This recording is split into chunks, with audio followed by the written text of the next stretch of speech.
Hello, Meoni here. Welcome back to another short news video. This talking about the news then that's kind of snuck up on me. I didn't see this until recently. Yesterday was actually the removal of the security question and answer feature on Square Enix accounts. This is particularly huge, and we'll get into that in just a second, but they say, as part of our ongoing efforts to improve customer experience, please be aware that the security question and answer fields in the registered information of Square Enix accounts will be removed as of the 24th of February, which of course was yesterday at the time of recording, 2026. This means that this information will no longer be requested when creating an account, and if you have previously entered these details, they will no longer be visible on your account. This information was formerly used as part of the verification process when making changes to your account, but will not be required in the future. Rest assured that this change will maintain account security whilst improving your experience. To further enhance your security of your account, we strongly recommend enabling two-factor authentication, 2FA, for an additional layer of protection. And of course, you should definitely follow that link there and apply two-factor, be that with a phone or a physical keychain. I've got a physical keychain still, but the digital app is particularly good if you want that link to your phone. But there are lots of other options available, similar to Authy or any of the other applications. Even the Google authentication system will work as well. Highly recommend that.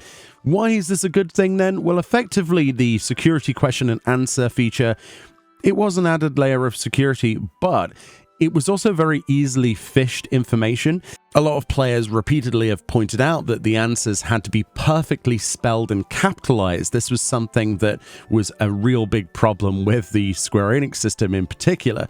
So, for example, if you, let's say you said your mother's maiden name, let's say it was Watkins or Smith, and you were like, hey, did I use a capital S or did I use a lowercase s for Smith? Well, you would have to, basically put that information in. If you were trying to recover your account, they ask you for this, and it would come back with a no, even if it was exactly the same name, just because of capitalization. And this applied to any of the questions and answers as well. So even a stray space or a wrong case letter could block you from verifying your account and deny you access. And, in a day and an age where we have more platforms available for Final Fantasy XIV, many players have reported on the official forums. There's various stories around of being unable to access their accounts when they migrate platforms.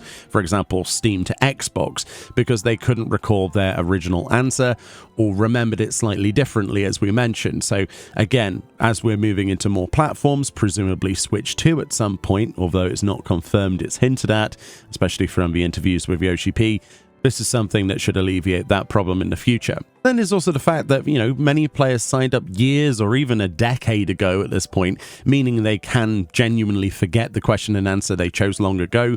Perhaps they made a note of this somewhere on an old PC they don't have access to before, and then one day they want to make a change or recover their account. Perhaps they've forgotten their password and they have to go through the entire process, and, they just simply can't remember what they put up. Not everyone is necessarily accountable for what they did a decade ago.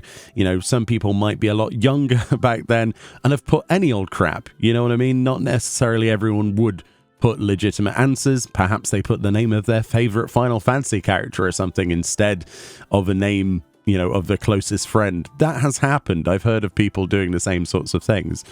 And because it acted as such a barrier, this also acted as quite a big barrier to support. A lot of support was presumably being backed up with this. Some players had to give every possible detail imaginable about their account just to prove they were the real owner.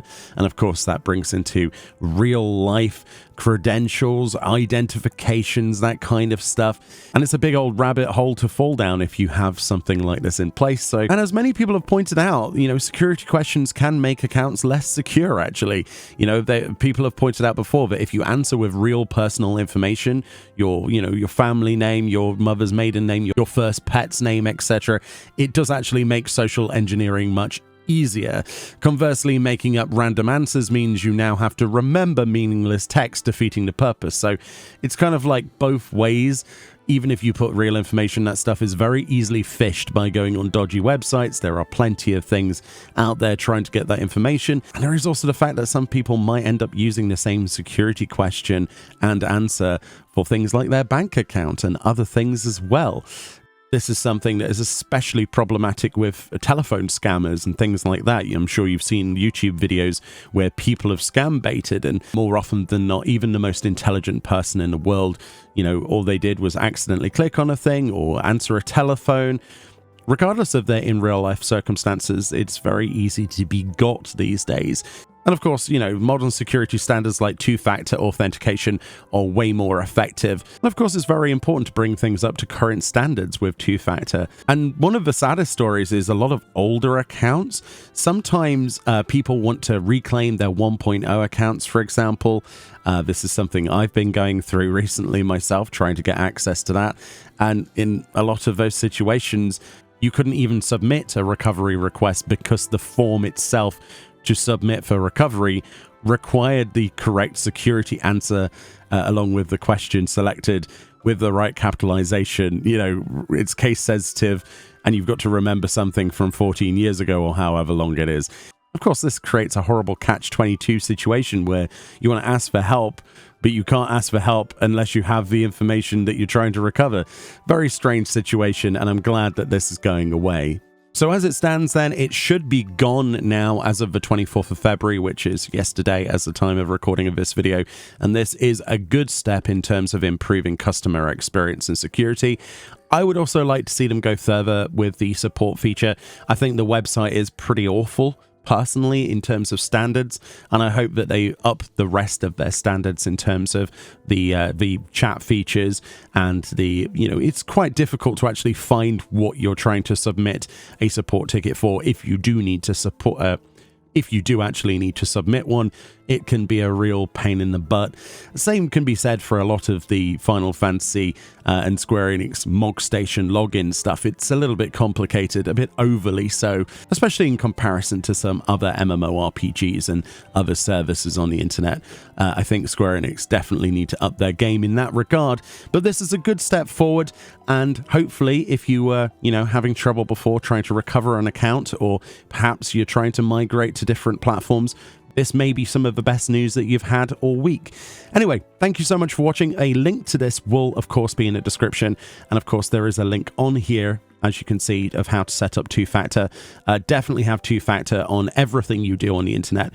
It is very important these days, and it's not completely infallible, but it is certainly something that you should employ. And a general rule of thumb is as simple as, if you enjoy something, don't leave it insecure. Anyway, much love. More videos on the way, and I'll see you all next time. Bye-bye.